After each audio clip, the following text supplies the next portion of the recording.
வணக்கம். Sugar குறைக்கிறதுக்கான diet மெனுவில் இன்றைக்கி 7வது நாள் என்னன்னு பார்க்கலாம் வாங்க. காலையில் மூலிகை கஷாயம். இந்த மூலிகை கஷாயம் என்னன்னு கேட்டிருக்கிறீங்க. நான் சொல்கிற எல்லா மூலிகையுமே கிடைக்கணும்னு கிடையாது. எது இருக்கோ அதை இந்த மாதிரி காய வச்சு ஒரு டப்பாவில் போட்டு வச்சுக்கோங்க.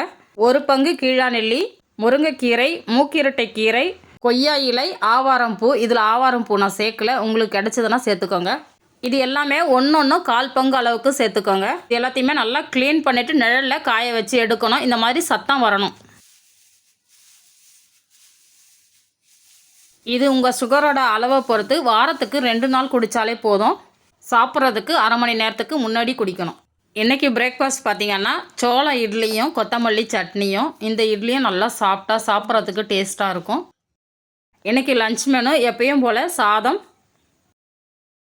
சிவப்பு பொன்னாங்கண்ணி கீரை பொரியல், கொண்டக்கடலை உருண்டை குழம்பு, கூடவே கெட்டி தயிர். டீ டைம் ஸ்நாக் பார்த்தீங்கன்னா ஒரு ஆரஞ்சு பழம் எடுத்து வச்சுருக்கிறேன். இந்த வீடியோ உங்களுக்கு பிடிச்சிருந்தா நம்ம சேனலை சப்ஸ்கிரைப் பண்ணி வச்சுக்கோங்க. நான் சுவைக்கட்டும், ஆரோக்கியம் பெருகட்டும். நன்றி.